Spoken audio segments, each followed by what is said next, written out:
Hello everyone, hope all of you are well. This is the sixth lecture of class 11 chemistry chapter number 1.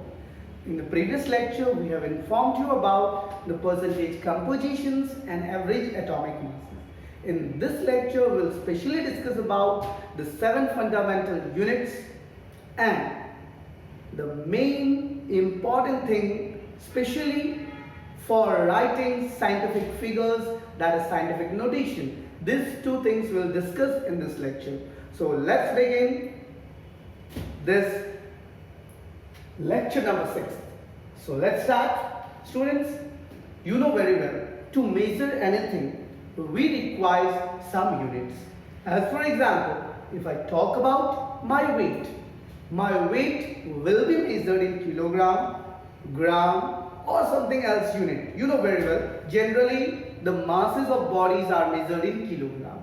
So you know kilogram is a unit.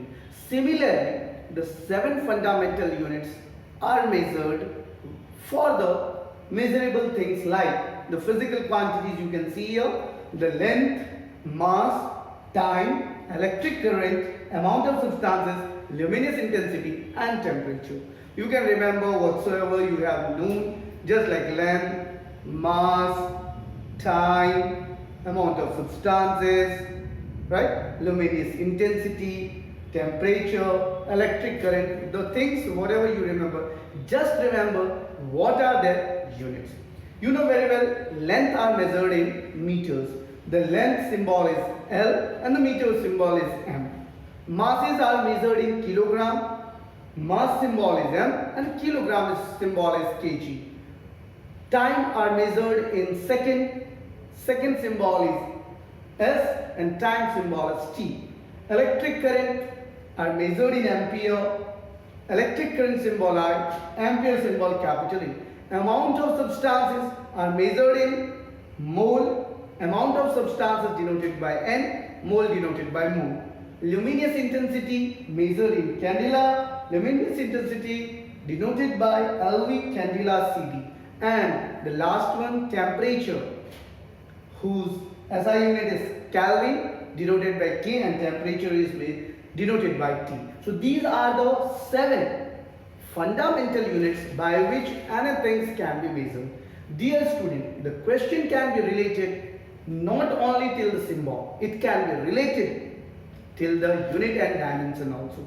In physics, you may have unit and dimension chapter. According to that, some of the formulas like pressure is equal to force upon area, density is equal to mass upon volume. So what are their SI units? Unit and dimensions. Dimensions, like you know very well, volume dimension is LQ, area dimension is M square. Similarly, whatever the things you are learning, you have to just put these dimensions and remember the formulas. As for example, if I talk about density, density is equal to mass by volume, right? Mass by volume. So mass M, volume LQ, M LQ inverse is the SI unit of density. Similarly, you should remember the formulas and the density because some of the questions are related to these units and dimensions. Now come our next topic, that is scientific notation. Before moving towards the scientific notation, I would like to ask you something about the precision and accuracy. Whenever we go to the market, especially for buying ornaments like gold, diamond or any other jewelries, so that time, you know very well, a shopkeeper or you can say a goldsmith will never give you 0.001 gram also extra because gold is very costly, right? But when you go to vegetable market and if you are taking 1 kilogram vegetable, so vegetable, that vendor will not think that he has gone 1 kilogram, 0.0010 gram, 0.004 gram, 0.003 gram. He will not measure because the vegetables are cheap in weight. Now question is not about the cheap and high in weight. The question is about the precision and accuracy. We are talking about the experiments. Whenever any type of compound is formed, while forming that compound, if there will be no accuracy, then the compositions can be wrong. If we want an accurate compositions, so we have to give accurate amount of elements present in a compound. So here that's why the two things you should know before the scientific figure, that is precision and accuracy. Precision refers to the closeness value, closeness of various measurements of the same quantity. Precision refers to the closeness, approximately. We are writing 2.999 approximately to 3. That is called precision. Precision refers to the closeness of the value, closeness of the various measurements, closeness of the various measurements of the same quantity. Closeness means approximately. And accuracy is the agreement of a particular value of the true value of the result. Accuracy is the agreement of a particular value to the true value of the result. अब यहाँ पर आप लोगों को दिमाग में question आए, sir what is difference between precision and accuracy? ये आपका ट्रू वैल्यू है. ट्रू वैल्यू का मतलब हो गया ना तो कम ना तो ज्यादा, ये सत्य है. True value, you know GMT, IST, Greenwich meridian time.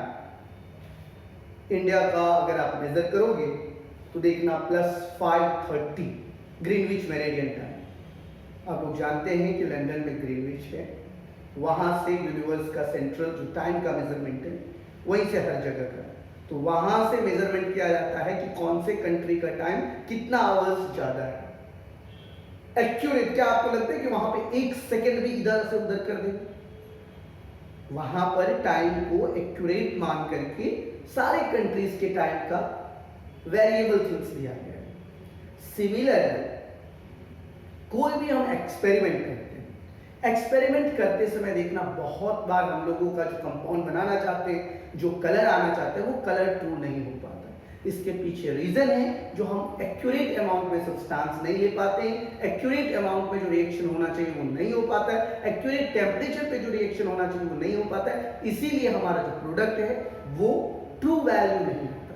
तो ट्रू वैल्यू के लिए एक्यूरेसी बहुत ही जरूरी है. तो जब भी आप खासकर केमिकल रिएक्शन या केमिस्ट्री का एक्सपेरिमेंट्स करें तो उस समय हम लोग एनालिटिकल बैलेंस का यूज करते हैं. आजकल तो हर एक शॉपकीपर एनालिटिकल बैलेंस का यूज करने लगा होगा देखना, लेकिन अभी भी एनालिटिकल बैलेंस में और ये जो हमारे शॉपकीपर्स जो बैलेंस रखते हैं उसमें फार अपार्ट का डिफरेंस है. एनालिटिकल बैलेंस में गैसियस का भी वॉल्यूम मेजर होता है, उसका सबसे पहले कैलिब्रेशन किया जाता है, उसके बाद मेजर किया जाता है. और ये सब तो आप जानते ही हैं कि हम जो जनरल वेंडर्स के पास जो भी सब्सटेंस को मेजरमेंट करते हैं उनके पास इलेक्ट्रिकल बैलेंस होता है, जिससे वो आपको डाला तो 0.001 ग्राम भी एक्स्ट्रा है तो पता तो चल जाता है, लेकिन गैसियस वॉल्यूम का वहां पे पता नहीं चलता. तो चलिए स्टूडेंट्स, आज हम लोग स्टार्ट करें सिग्निफिकेंट फिगर्स के बारे में. सिग्निफिकेंट फिगर्स एक्चुअली है क्या? Significant figure is the total number of digits, total number of digits in any number including the last digit whose value is uncertain. Scientific figure का मतलब हो गया कि किसी भी नंबर के अंदर में जो टोटल नंबर ऑफ डिजिट्स है, total number of digits in any number including the last digit whose value is uncertain. अब कोई आपको पूछेगा सर √2 की वैल्यू 1.414 तो यहां पर जो साइंटिफिक फिगर होगा वो कितना होगा? तो इसीलिए यहां पर साइंटिफिक फिगर के बारे में इसलिए आपको जानना जरूरी है कि किसी भी नंबर के अंदर में जो टोटल नंबर्स कितने हैं, नंबर्स के अंदर में तो जैसे मान लो 500 में कितने डिजिट्स हैं? 3 डिजिट्स है.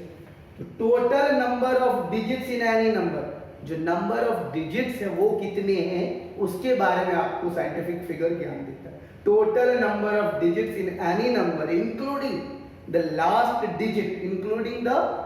Digit whose value is uncertain, जिसकी कोई निश्चित वैल्यू नहीं है, फिर भी उसमें डिजिट के रूप में अगर प्रेजेंट है तो उसको हम लोग साइंटिफिक फिगर्स में गिनेंगे.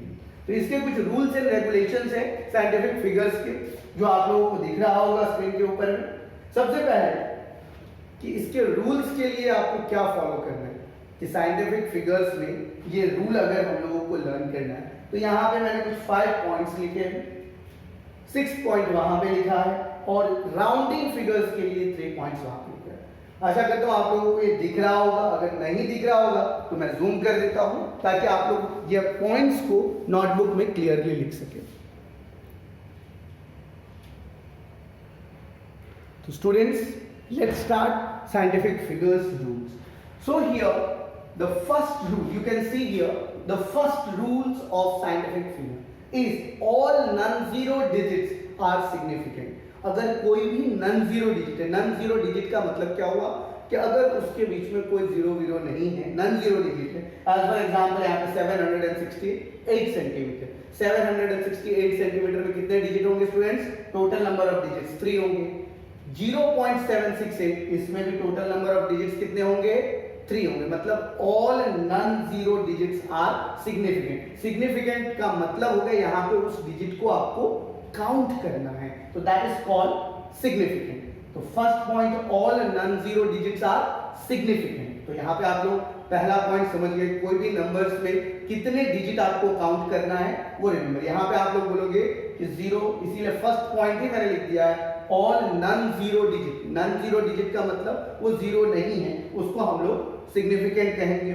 तो यहाँ पर सिग्निफिकेंट फिगर हमारा 3, यहाँ पे भी सिग्निफिकेंट फिगर हमारा 3। अब आ जाइए point number 2, zeros to the left of the first non-zero, zeros to the left of first non-zero digit in the numbers are non-significant। अब इस पॉइंट को ध्यान से लिखना और समझना। zeros to the left, zeros to the left of the first non-zero digit is the numbers are non-significant। मतलब अगर आपका यहाँ पर 0.008 है तो ये आपका नॉन जीरो डिजिट हो गया 0.008 में 8 आपका नॉन जीरो डिजिट, बाकी उससे पहले जितने भी जीरोस हैं तो उस जीरोस को आप काउंट नहीं करोगे, इसीलिए लिख दिया गया है नॉन सिग्निफिकेंट। तो यहाँ पर 0.008 में सिग्निफिकेंट फिगर्स जो है 1 और 0.036 में सिग्निफिकेंट फिगर्स वैल्यू 2। अब आ जाइए point number 3, zeros between non-zero digits are significant।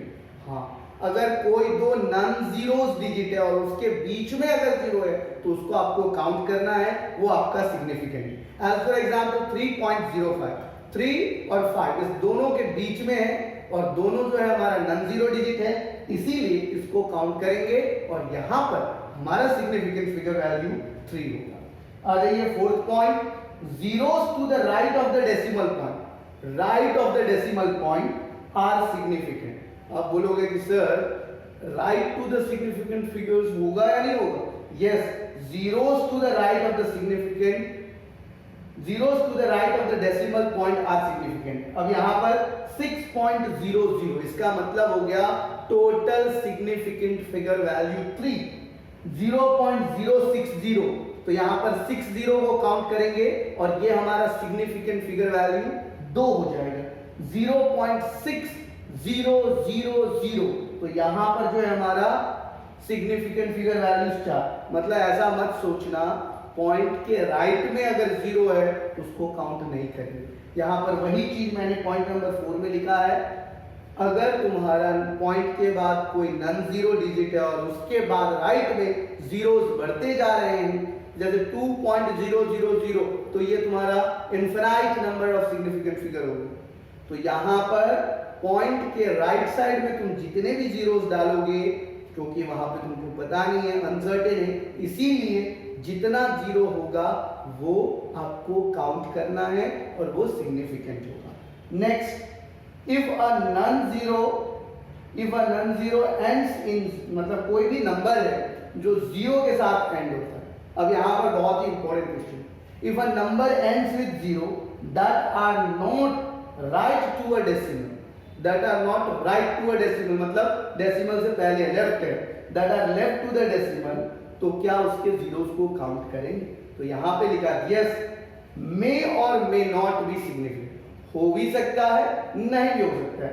As for example 3800 में सिग्निफिकेंट फिगर वैल्यू 2, 3 और 4 है। तो यहाँ पे देख लीजिए आप साइंटिफिक नोटेशन को हम लोग n into 10 to the power n के रूप में रिप्रेजेंट करते हैं। 3800 को क्या हम लोग 3.8 इंटू 10 टू द पावर 3 लिख सकते हैं या नहीं लिख सकते? डेफिनेटली लिख सकते हैं। तो यहाँ पर 10 टू द पावर 3 को आपको काउंट नहीं करना है, सिर्फ n को काउंट करना है, सिग्निफिकेंट फिगर्स को काउंट करना है। तो 3.8 में आप देख सकते हैं देयर आर 2 डिजिट्स, तो यहाँ पर सिग्निफिकेंट फिगर वैल्यू 2 हो जाएगी।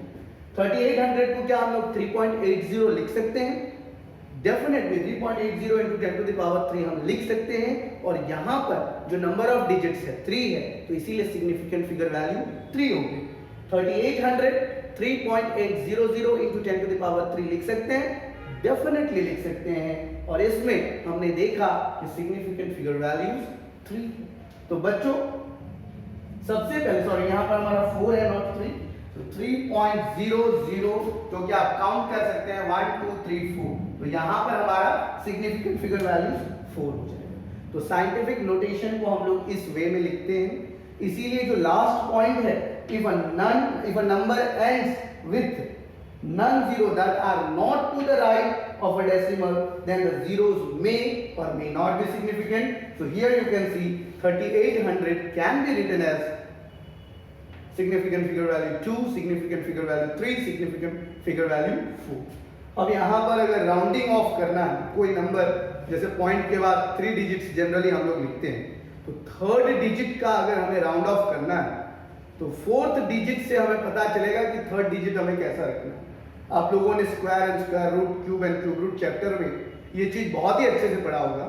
तो राउंडिंग ऑफ की जो रूल्स है, digit to be retained less than 5, अगर मान लीजिए कब आप उसको लेस देन 5 रखोगे, the last digit is left unchange.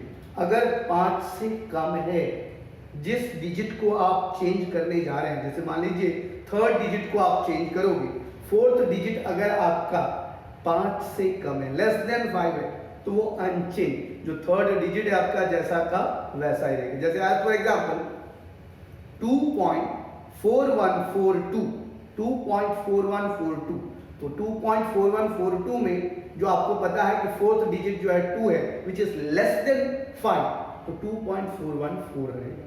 4 को कोई चेंजेस नहीं करेंगे। Second, if it is more than 5, तो लास्ट डिजिट इंक्रीजेस बाय 1। अगर मान लीजिए 2.4142 था, यहां पर 2.4146 कर रहे हैं, 2.4146, तो यहां पर 2.415 हो जाएगा। वही चीज कह रहा है 2.415 क्यों होगा?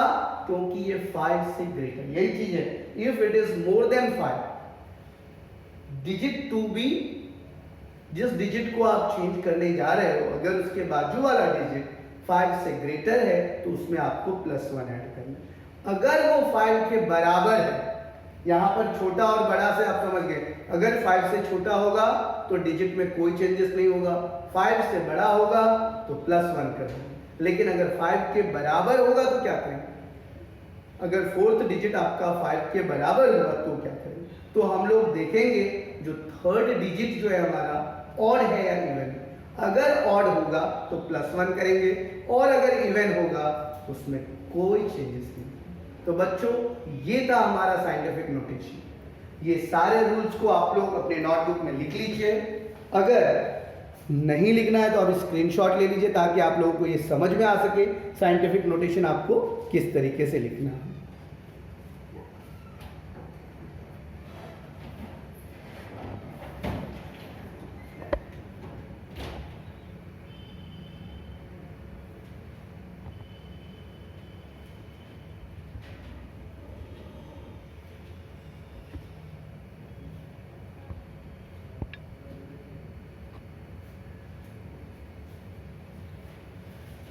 Hope all of you have taken screenshot and written in your notebook. अब जो मेन इंपॉर्टेंट है, ये साइंटिफिक नोटेशन का जो यूजेस है वो आपको करना है। ये 4 तरीके से आपको इसका यूज करना है। सबसे पहला addition of scientific figures, addition करना है, फिर सब्ट्रैक्शन करना है, फिर मल्टीप्लिकेशन करना है और फिर डिवीजन करना है। तो बच्चों जब भी आप ऐड करोगे तो आप बोलोगे सर उसके एड्स के भी कुछ रूल्स हैं। यस स्टूडेंट्स, सिग्निफिकेंट फिगर्स में जब भी आप ऐड करोगे तो ऐड करते समय आपको मैं कुछ रूल्स बता देता हूं ताकि वो ध्यान रहे कि किस तरीके से आपको सिग्निफिकेंट फिगर्स में एडिशन करना है, सब्ट्रैक्शन करना है और उसका राइट वैल्यू कैसे लिखना है। तो बच्चों जैसे मान लीजिए मैं आपको यहाँ पर एडिशन दे रहा हूँ, सिग्निफिकेंट फिगर्स का एडिशन 2.932 प्लस 2.6 प्लस 3.75। तो आप लोग क्या करोगे, जनरली आप लोग इसको ऐड कर दोगे 2.932, 2.6 और 3.75। इस तरीके से आप ऐड करोगे 2538, 9615, 15 and 7 22, 2 कैरी 224, 2639। आप लोग इस तरह से वैल्यू लिख दोगे, बोलोगे सर राइट आंसर इज 9। बच्चों अब यहाँ पर ध्यान देने वाली बात क्या है, फर्स्ट में आपके पास यहाँ पर टोटल कितने थे सिग्निफिकेंट फिगर्स 4, इसमें सिग्निफिकेंट फिगर वैल्यूज 2, इसमें सिग्निफिकेंट फिगर वैल्यू 3। डिजिट देख लीजिए 1 2 3 4 डिजिट तो 4, 2 डिजिट तो 2, 3 डिजिट तो 3। तो इसका जो आंसर होगा आपको सबको ध्यान, इसमें 2 ही डिजिट में आपको आंसर लिखना है। क्या करना है, 2 ही डिजिट में आपको आंसर लिखना है। तो यहां पर आप क्या लिखोगे 9.2 बराबर क्या लिखोगे बच्चों 9.2। अब आपके दिमाग में क्वेश्चन आएगा कि सर ये 8 को क्या करेंगे, ये 8 को क्या करेंगे, आपके दिमाग में क्वेश्चन आएगा। तो बच्चों यहां पर इस 8 को हमें ध्यान देना है कि अगर 8 हमारा क्या है, बड़ा है छोटा है, वो हमें ध्यान रखना है। अगर 8 हमारा 5 से बड़ा है, हमको पता है, तो यहां पर 9.3 हम लोग लिख सकते हैं। क्या कर सकते हैं बच्चों, 9.3 हम लोग लिख सकते हैं। तो इस चीज को आप लोगों को दिमाग में रखना है कि इसमें हम कैसे 9.3 इसको लिखें।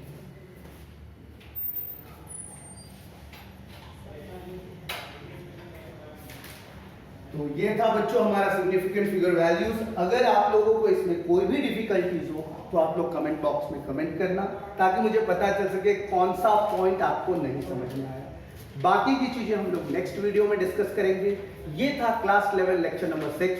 Hope all of you have enjoyed. If you have interest and enjoy, then don't forget to like and subscribe the channel. Share this video with your friends so they can be also benefited during this pandemic situation. That's all for today. Thank you. Bye bye and take care.